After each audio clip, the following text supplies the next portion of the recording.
नमस्कार दोस्तों, आप सभी का स्वागत है मेरे YouTube चैनल दीप क्लासेस पे।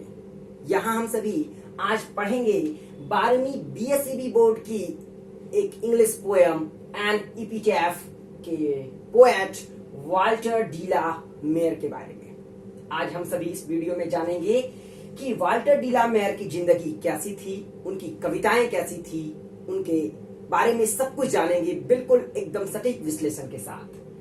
एन इपिटैफ का मतलब होता है समाधि लेख, शिलालेख, जिसके बारे में हम लोग अगले वीडियो में बात करेंगे कि आखिर इस कविता में उन्होंने क्या लिखा है।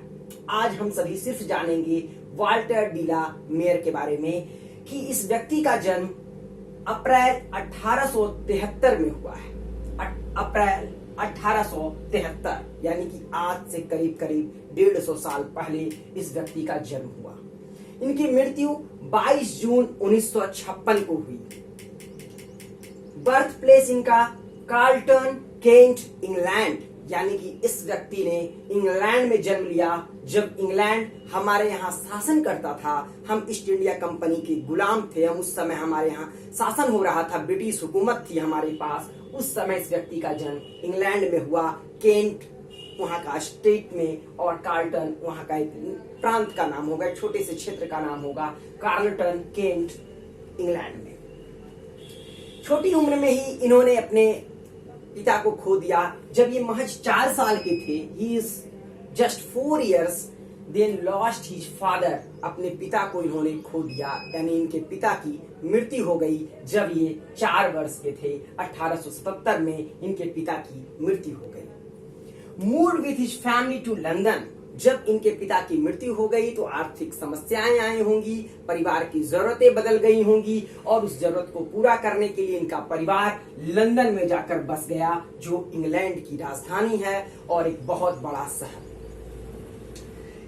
Sensitive concern with the world of children and world of super natural.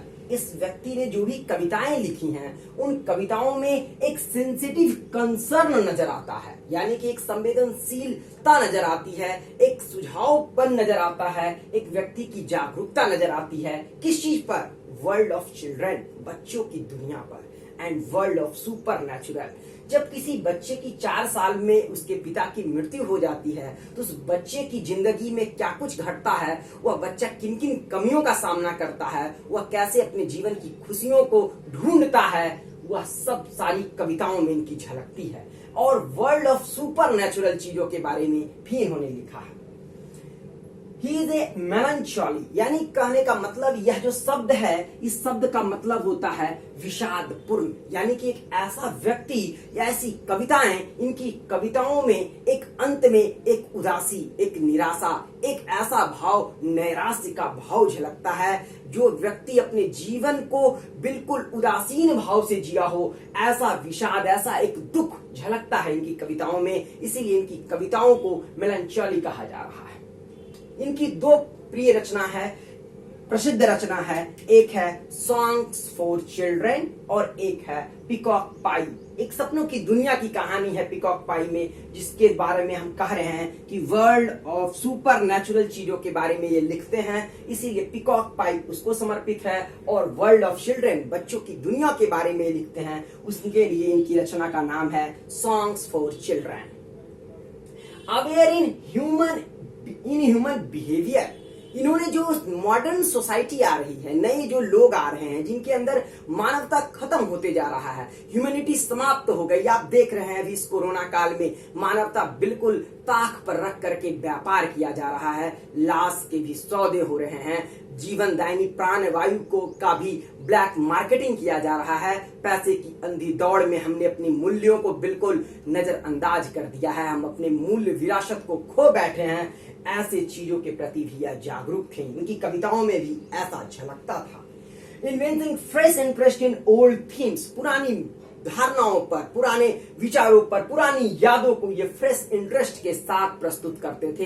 इन्हें वह जताना आता था, फ्रेश इंटरेस्ट के साथ पुराने थीम को ये बतलाते थे। इन्होंने अपनी कविताओं में इन्होंने जो ख्याति प्राप्त की, जो प्रसिद्धि प्राप्त की, जिसके जरिए इन्होंने समाज में परिवर्तन लाया, एक कवि होने के नाते इन्होंने जिस तरीके से अपने समाज की विरासत को एक नया धरोहर दिया है, समाज को एक नई नैतिकता के मूल्य पढ़ाए हैं, बच्चों की कविताएं हों या फिर एक सपनों की दुनिया की कहानी हो, यह सब कुछ इन्होंने बड़ी ईमानदारी के साथ किया है। और इसके लिए क्वीन एलिजाबेथ सेकंड ने इन्हें ऑर्डर ऑफ मेरिट का सम्मान दिया, जो ऑर्डर ऑफ मेरिट विशिष्ट प्रतिभा वाले साइंस, आर्ट्स और लिटरेचर के क्षेत्र में जो भी लोग इस पूरे कॉमनवेल्थ रिल्स में, यानी कि उन सारे देशों के रहने वाले इस लोग इसके मेंबर्स हो सकते हैं, इनको प्राप्त कर सकते हैं ऑर्डर ऑफ मेरिट को। जो व्यक्ति जिस पर इंग्लैंड का शासन होता था, ऐसे क्षेत्र को कॉमनवेल्थ रिल्स कहते हैं। इस क्षेत्र में से एक क्षेत्र इंग्लैंड के रहने वाले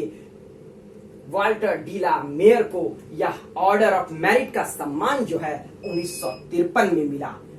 एकदम पूरी तरीके से इस नोट्स को आप अपने माइंड में रखिए। जन्म 18 अप्रैल 1873, मृत्यु 22 जून 22 जून 1956, birth place Carter Kent England. Father को इन्होंने 4 वर्षों में खो दिया। मेलंचोली इनकी कविताओं में दुख, दर्द, तकलीफ झलकता है और बच्चों के बारे में, सपनों की दुनिया के बारे में लिखते हैं, इन ह्यूमन बिहेवियर पर चर्चा करते हैं। ये सारी बातें एक ऐसे कवि के बारे में है जिनका नाम है वाल्टर डी ला मेयर, और इन्होंने जो कविता आपकी किताब में जिसका वर्णन है, जिसे लिखा गया है, उस कविता का नाम है एन एपिटैफ, जिसकी चर्चा हम लोग अगले वीडियो में करेंगे कि आखिर इस व्यक्ति ने एपिटैफ में क्या लिखा और कितना मार्मिक लिखा है, छोटी कविता कितना बड़ा अर्थ रखती है, ये हम अगले वीडियो में चर्चा करेंगे। वीडियो देखने के लिए आप सबों का धन्यवाद, और मैं गुजारिश करूंगा कि इसी तरीके से आप कंटिन्यू हमारे वीडियो के साथ जुड़े रहें और हमारे साथ आपका साथ बना रहे। धन्यवाद।